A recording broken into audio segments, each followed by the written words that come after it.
Hello everyone, and welcome back to this corner of the internet. My name is sincerely Cypher, and we are back on the Project Geometra server, getting ready to do more modded Minecraft, specifically Cobblemon, shenanigans. To kind of pick things up off from last time you've seen, I've done a little bit of leveling on at least Phantom. I've been really lazy about leveling up, but it's because I've been doing some building projects over in the farming district of the mega city. I suppose I should show you guys that first. So this is the farming area you guys saw last episode. I used only stone and iron shovels to level this bad boy out, and we have our first build, the centerpiece of the farming district, known as the Mintagon. That is correct. I went all the way out across Geometra and even to a secondary continent to find the remaining mint colors I had not yet found, and those are all here. Finally, really honestly, the part that took the longest was getting them all to grow. You can see that there's like quite a good healthy number of them. But yeah, I think this build turned out great. It's just like a nice little, if I go into free cam, you can see it's actually a hexagon. Something I've never really tried in Minecraft before was like a sort of hexagon shape, and I think I did an okay job. But yeah, so this is where me and the boys, are going to be able to grab mints whenever we need them, which I will need them a lot, competitive battling, you know. And yeah, you know, I'm a little disappointed I had to go to a whole nother continent to find the rest of the mints, but I did stumble across this really cool crater. In fact, the particular mints I was hunting for were these like dark blue mints. And so when I found this giant like crater that looked like a giant like meteor struck or something, I knew it had to be like a lore location or something important. So I decided to call it the Azul Crater, because that's where we found the blue mints. But yes, not only does this place kind of function as a actual farm for the mints, it also functions as something as sort of like a central park. I'm sure we'll have more parks in the city than just this one, but this is just to get us started. And I think we should invite Panda and Regent over to come check it out. Welcome, fellas, to the Mintagon, where your dreams are meant to happen. Whoa. It looks good, man. This is impressive. This is impressive. Great. I love the design of it. I do as well. I've never concocted a hexagon in Minecraft before, so that was fun, but I was about to say very symmetrical for a sincerely Cypher build. I know. I gotta get out of this symmetrical funk that I'm in. But hey, you know, maybe this will be the last one. Then I'll go to AA for symmetrical builders. So I'm gonna be 100% honest, and I don't know if Panda, maybe I'm the one without the knowledge here. What does mints actually do for you? You don't know about the mints? I do not know. I'm Gen 3 old school. I don't think they even had mints there. Panda, you know about the mints, right? Surely? Yeah, I totally know about the mints, but I think for Regent's sake, I think you should just explain it anyway. To both of us. For Regent's sake, yeah. right? Oh yeah. Yeah, thanks. yeah, because yeah. What? How did we get in these desks? All right, fellas, you better pay attention, because here we are at Cypher's Mint Masterclass. You should know this too. So, Pokemon have 6 stats that influence battle: health, attack, special attack, defense, special defense, and speed. Health determines your Pokemon's max health. Attack and special attack are stats that power up your moves. Special defense and regular defense protect your Pokemon from enemy moves, and speed determines whether your Pokemon goes first or second. All of these stats go up every time a Pokemon levels. However, they don't all grow at the same rate. Every Pokemon has a nature that influences the way their stats grow, except for health. Because of their nature, one of the Pokemon stats will grow faster than the rest, and another will grow slower than the rest. While you can't necessarily change a Pokemon's nature, you can change how the stats are affected using mints. Using 3 mint leaves of one stat and 1 mint leaf of another stat, you get a nature mint, which converts your Pokemon's nature to have the effect you desire. For example, an adamant mint can be made with 3 attack leaves, which are all red, and 1 special attack leaf, which is cyan. Using an adamant mint on your Pokemon will cause their attack stat to grow higher than usual with every level up, and their special attack to grow lower than usual at every level. This subtle change can amount to massive stat differences and is among the easiest ways to prep your Pokemon for competitive battling. Which nature you choose for your Pokemon comes down to what your strategy is and what role that Pokemon plays on your team. For example, a physical attacker or a special defender. You want to make sure whatever nature you choose raises a stat that you're trying to prioritize on that Pokemon and decreases a stat that you do not care about on the Pokemon. Lastly, if you just want a neutral nature that doesn't affect your stats at all, you can combine 4 white mint leaves to get a serious mint. A serious nature does not alter the way your stats are affected each level up, unlike all the other natures. Did you boys catch all that? Huh? Well, there's no way of knowing if they actually learned anything, but hopefully you at home were able to get some useful info out of that Mint Masterclass.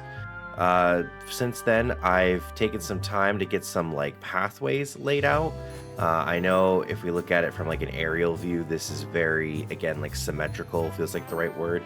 But it's just because I have like these little areas that, you know, the paths are going to lead off to that I need to build first. So for example, over here, I've kind of marked out that like this will be a general fishing area. Over here, we've got a berries area, which will be like a giant greenhouse nestled into these hills here.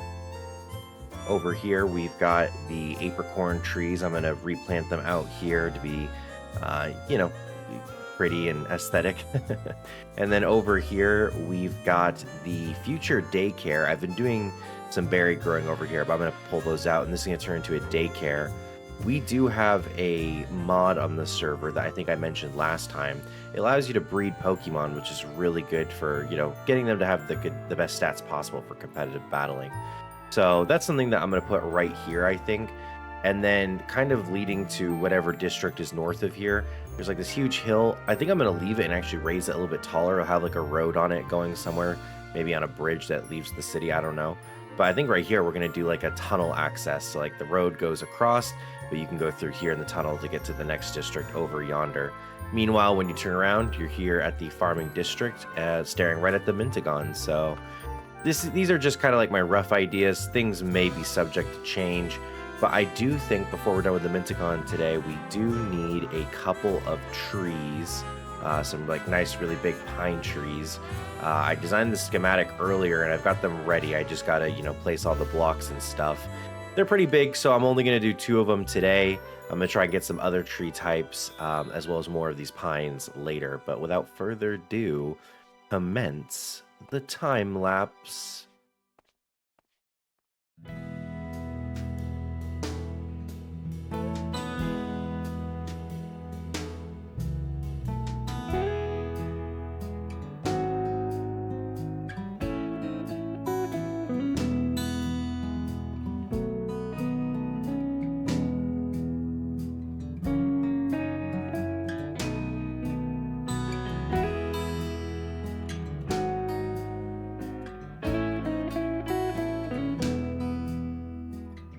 Alas, here we are at the future daycare. We've got one of the trees here beside me. I am liking how these turned out. I actually squeezed in a third one. I know I said I was only going to do 2, but I like you guys so much, I just decided, well, screw it. We can afford to get a few more leaves and a little bit more wood. So, you know, we got a third one in here. But yeah, I'm liking these. They're all the same schematic, just rotated. So sorry if that's not super exciting. But yeah, these are just my take on like some really large old pines. I do plan on probably putting some smaller ones around these that are just like kind of shorter and thinner. But for the most part, this is kind of what I was thinking to get us started, and then eventually I'll work on getting some like oak trees and what I just like see that Talo, like that's just flying behind. That was so scenic. I'm sorry, I'm such a sucker for scenic stuff. I love that happened naturally. Anyways, I'm sure that you guys have probably enjoyed all the work on the farming district today, but you didn't just come here for building in Minecraft. You came here for Pokemon in Minecraft. Which, yeah, you know, we've got this challenge coming up where instead of 2 level 10 Pokemons, we're working with 3 level 20 Pokemons. And someone was kind enough to suggest what my third Pokemon could be. Comments on the screen right now. I think Porygon will be a good fit because Fletchling is really meant to be more of a physical attacker than a special attacker. We temporarily made her a special attacker for the sake of winning our earlier battles, but you know, very soon we're going to want to switch her to physical attack. So having someone like Porygon who is a more natural special attacker is going to be very helpful. And not to mention, Porygon and its subsequent evolution, Porygon 2, are amazing Eviolite holders. If you don't know what that means, don't worry about it. I will totally explain in the future when it's necessary. But for right now, we need to get our hands on a Porygon. And they don't spawn naturally. So, you know, how do we get this guy to appear? So Porygon like to spawn when there's a bunch of PCs nearby, but there's one extra layer to it. You can't just put down a bunch of PCs anywhere Joe Schmo and expect to catch one of these guys. There's actually a secret. I looked this up on the Cobblemon website. You need to have something called an urban block nearby, which, you know, what is an urban block? Great question. From what I can tell, it's any sort of block that feels like city-ish or village-ish. The main one I saw that caught my eye is path blocks, because, you know, we just did all this work to get all these path blocks down. So now we could just put some PCs around the Mintagon, and we should see a Porygon appear. 1, 2, 3, 4. The PCs aren't like crazy expensive, but this is all I really had available, so hopefully this will work. I don't know if maybe we need to, like, you know, I did see somewhere online that they have to be kind of in a grid fashion, so let me move a couple of these closer. That's still not very grid-like. Maybe I have to leave the area and come back. Yeah, that would make sense. There's too many Pokemon here right now, like, naturally. So if I walk away, come back, there should be a Porygon. I hope. Unfortunately, it seemed like Porygon was a much rarer spawn than I initially anticipated. I left the area many times and came back to see if it would spawn, but just over and over again I would find nothing. When I did finally see it spawn, I entered combat with it, but unfortunately was unable to catch it, and it was knocked out by Phantom's Leech Seed. Which you might say, like, hey, you know, don't use Leech Seed on a Pokemon you're trying to catch, but I needed to do very minimal amounts of damage and to increase my odds of catching it, and Leech Seed was pretty much the best thing I had for doing that. Anyways, after almost an hour of searching, I did come across a second Porygon that I entered battle with. Yeah, baby. I've been waiting so long. We basically found a Porygon earlier, fought it, and then it KO'd. So I've been waiting for another one to appear, and we finally got one. Oh boy. Okay. Jeez, this segment of the video is taking a lot longer than I thought, but that's all right. We're gonna try and get a burn on this Porygon right away because it having a status effect on it will make it a lot easier to catch. So we're gonna try that for as long as we can. I have a feeling that level 15, this Porygon will probably know Thunder Shock, which is really not great for my Fletchling, but we'll try our very best. We finally got the burn. It took like 7 embers, but I think from here all we really need to do is start spamming Pokeballs. So let's see if this goes better than the first Porygon we ran into.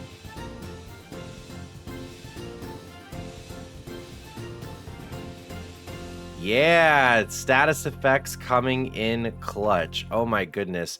We couldn't get a burn on the first Porygon I found, so it just kind of ended up you know, kicking rocks until it met its demise. But oh god, I am so happy to finally be done with that. Let's take back Fletchling.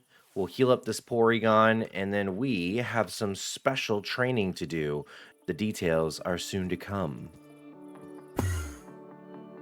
This time around, Phantom just got more attack and speed training. Nothing too crazy, just, you know, 2 stats that already benefit him quite a bit.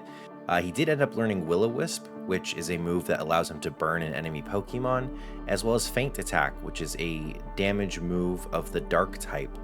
What's nice about these moves is that Will-O-Wisp burning enemies not only does damage at the end of every turn, right, but also reduces the target's attack stat while they're burned, so that's great. And then Feint Attack just does a decent amount of damage, which should help in the Hone Edge 1v1. Moving on though, Fletchling wanted to evolve at level 17. We didn't quite evolve her that early. You see, Fletchling learns Acrobatics at level 20, whereas its evolved counterpart doesn't learn Acrobatics until level 22. And Acrobatics is a pretty powerful move that I definitely want in the next fight. However, once we got Fletchling to level 20 and she learned Acrobatics, we then evolved her into Fletchender, which allowed her to learn the move Flame Charge, which is a more powerful version of Ember and also is a physical move instead of a special attack move. The relevance of this is just that we've been training Fletchling to be a special attacker up until now. Now we're going to kind of move her into being a physical attacker, which is kind of how she always was meant to be based on her base stats. We gave her a Jolly Mint, which kind of reduces her special attack, which is fine because we're no longer going to use it, but it gives her a massive speed boost. So right now she kind of does a ton of damage, and she usually is the fastest thing in the battles. So yeah, she's kind of a monster right now, I'm not going to lie. And then lastly, that leaves our new teammate Porygon.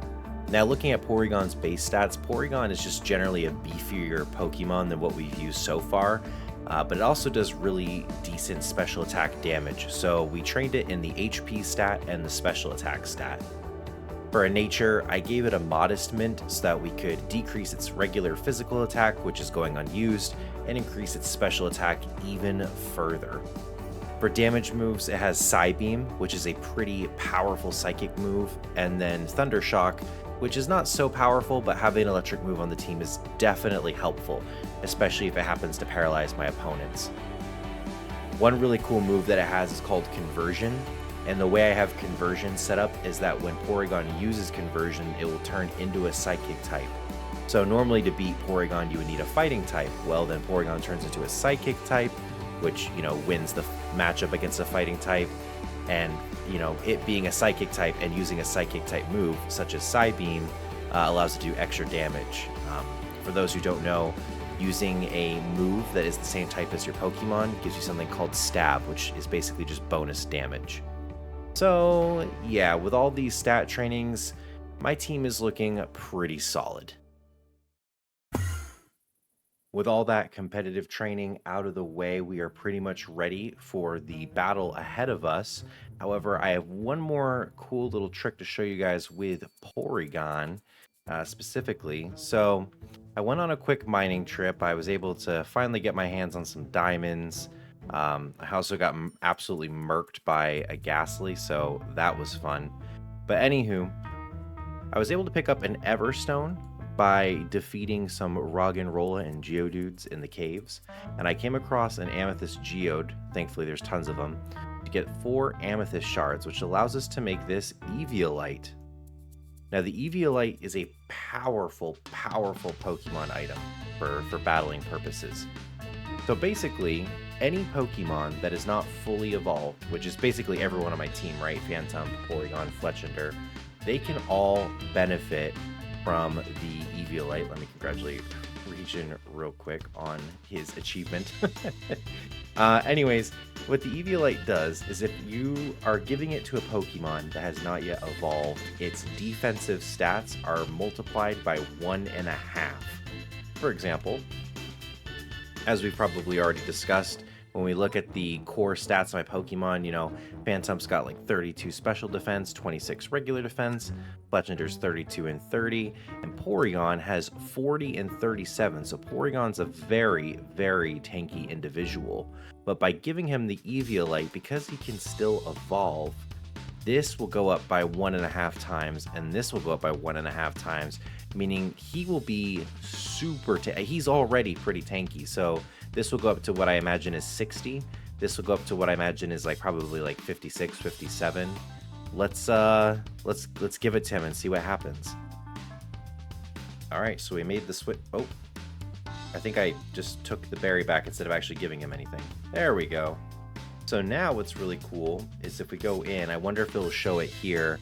It doesn't show it here, but that's okay because I know that this works. I'm very confident. I did some testing in single player beforehand. But now, instead of holding a berry, which will heal him when his health gets low, right? He can eat the berry real quick in the middle of battle and heal. He is now much harder to kill. And we didn't sacrifice any of his damage doing capability. He's still going to hit with his special attacks like a truck. So this, I feel like, is going to be my magnum opus for defeating the boys in the next fight. I feel like this is the ace in my sleeve that they're going to have no way to counteract.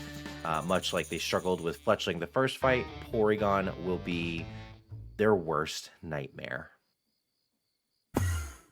Well, this seems as good a place as any to wrap things up. To kind of conclude this episode, I wanted to briefly chat with you guys about some of the frequently asked questions we got across all three of our channels, Panda, Regent, and I, about Geometra. What our plans are for when the server starts accepting, you viewers at home to join and play with us, and when that's going to happen and what that's going to look like. I'm going to give you all that information and more right now. To kick things off, I feel like this probably won't be received very well, but the server is going to be in adventure mode when we go, semi-public with the whitelist. That means that no one will be in survival mode. You guys probably won't be able to break anything or build your own bases. We did this for two main reasons. One, we wanted to make sure that if we were going to spend several months building this really cool world with all these special landmarks and stuff for you guys to explore and adventure with your friends or by yourself, we didn't want there to be any sort of risk of griefing, not our stuff, not anyone else's stuff, right? But then even more importantly, there's a lag issue. You see, with the create mod, if we allow everyone to play survival mode and make a giant base, everyone will have these crazy create mod factories or very powerful farms that will simply lag the server, right? Everyone will be at 0 frames per second or the server will be constantly crashing. The only way we could possibly avoid this is to have a very small amount of players on the server or to spend thousands of dollars running several servers that are all at max strength and components. Basically not something that we're able to do for Geometra Season 1. Moving on though, the next question people probably have most often is, when is this all happening? And the truth is, we want to aim for a kind of a season length that feels like a full season of a YouTube series, but isn't too long so that you guys don't have to wait, forever and ever and ever and wonder if it's ever going to come. So we decided that we're going to try and get this all done for the end of the year, right around the holiday season, so that way most people aren't working or aren't at home. I mean, it just increases the odds that people are available and not too busy to come play and hang out. So keep in touch around December or maybe even into early January. That is probably when we are going to go fully open and start letting people come on. You'll see our progress as time goes on and adjustments may be made, but we're holding ourselves to that pretty strict schedule.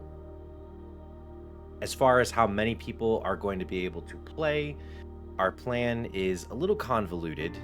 We were originally only going to say 100 people on the waitlist. That's it. The problem is we are very quickly figuring out that we are probably going to have at least 100 people that want to play, let alone get whitelists and all that. So here's what we're going to do. We're going to do 500 players on the whitelist, and we're going to run essentially 3 identical servers, all with the same map, all with the same landmarks and everything. So everything is going to feel like the same experience. And each server is going to be able to hold up to 100 players. So that way we can kind of distribute the lag, make sure that everyone's having a fun experience and that things are running smoothly. These are going to be on very expensive and powerful server machines, so it should be pretty reliable. Time will tell, right? But yes, it'll be 500 total whitelisted players spread across 3 servers that can each hold 100 people. And we did it in this sort of mathematical way where we're hoping that with different time zones and everything, none of the 3 servers will ever really be full. Now, if you guys have any sort of questions about anything that I just, mentioned there, in the description below, in addition to the link to my Discord server where I talk about everything Sincerely Cypher related and then some, I even am adding some cool bots that allow you to do like Pokemon-y stuff in the Discord. There's going to be a link to the Geometra community Discord. That Discord is going to be where we answer a lot of your questions. It's going to be where you can find the form to whitelist early so that, you don't lose your spot. And also, it's where we do a lot of community stuff. People are already posting, art.